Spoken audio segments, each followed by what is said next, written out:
Hello everyone. So in this video we are going to discuss about two load testing tools, that is JMeter and Gatling.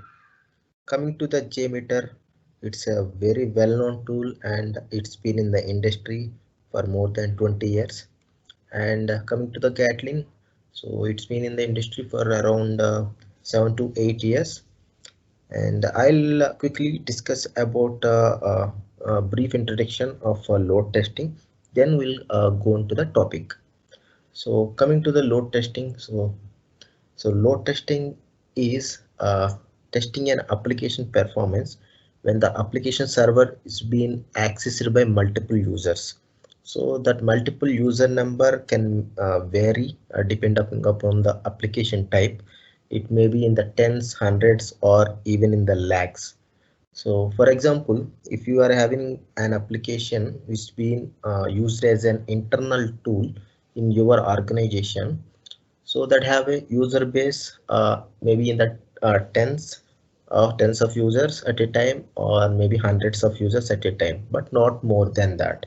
But if it comes to the applications which are widely used across the globe, like Google, or maybe uh, Instagram or Facebook.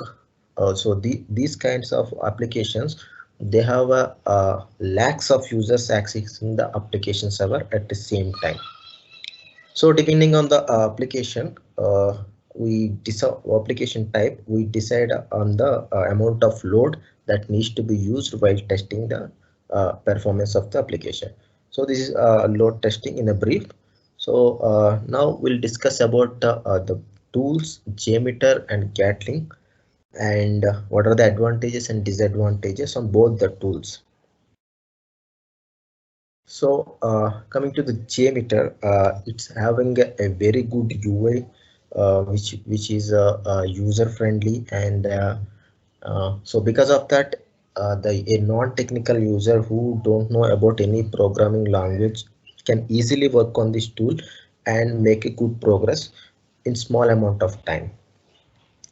But coming to the Gatling, its UI, there is no UI when you talk about this Gatling.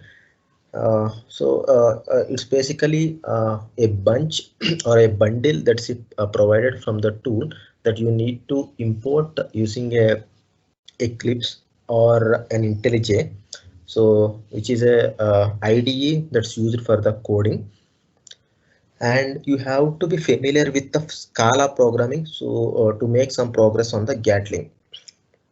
So if you're not familiar with Scala programming, then it would take some time for you to learn and make some progress on the Gatling tool. So every script you want to write, or every test you want to write on the Gatling, that should be written in the Scala programming. The next point, uh, considering the amount of support that is available on the online, so the JMeter is having a very good online support, since the tool is having a good amount of, very good amount of user base, and it's been a quite popular tool, and it's been used from around 20 years. There are very good number of tutorials, and learning would be easy considering the documentation and the support. Coming to the Gatling, I see a very limited support is available since the user base is less, and I see the learning is bit difficult, especially when you are a beginner on the performance testing, because of the documentation and the support is available online. So one more point about the flexibility of the tool. So when you consider the JMeter, it's the tool that's already built and in the place. So whatever the option you require, that is almost there in the tool. So and if you want to customize the tool, that option is not available. So if you have any specific requirement, you have to search for a plugin and you should add up on the tool and make it work. But if you want to customize the tool or customize the framework, that's not possible on the JMeter. But whereas the Gatling, as we discussed, it's a more of a bundle that's provided, which is written in the Scala programming. If you know the Scala programming, you can make the changes in the code, or you can build your own framework on top of the available framework. So that is one advantage. So in this way, you can customize the tool as per your specific requirement. So coming to the CPU consumption. So while generating the load, as we discussed, the load is the amount of users accessing the application at that point of time. So when you are trying to generate the load, so using the JMeter, the CPU consumption is more. So because of that, you will end up having more load generators if you want to generate more load, like maybe more than 10,000 or 1 lakh users. And coming to the Gatling, the CPU consumption is low while generating the load. So it would be around 30% difference between JMeter and Gatling. So Gatling would be around 30% efficient compared to the JMeter. Yeah, coming to the reports, how the reports look. The JMeter reports looks okay, but it can be enhanced by using the plugins. So I can say the JMeter reports are okay, quite okay, but not very good. So these two are the reports which are generated without plugins, I can say. So coming to the Gatling, so the reports on the Gatling look very good, and you don't need any external plugins. So you can see on the screen, these are some of the reports that's generated by the Gatling. So the first one is on the number of requests, and it shows the horizontal line. You can see the requests which are having 800 milliseconds are in the first column, and in the second column the requests that take more than 800 milliseconds up to 1200, and there is one more column in which the requests take more than 1200 milliseconds. So for my test, you can see there is only one row, or I can say only one chart, since all requests took less than 800 milliseconds. And in the second report, you can see the detail level report. So here we have different requests, and the report is generated for each request at the detail level, and you can see the minimum time for the request, or the 50th percentile, and we have also information on the percentile, and we have like minimum, we have a column for maximum. So whereas minimum tells about for example, if I have a request A which is filed for 50 times, and what is the minimum time it took and what is the maximum time it took. So that's how it's represented in the report. And mean is nothing but average, like we discussed. If we have a 50 request filed for the same web service, and it's the average of all the 50 request times. So, and the standard deviation as well.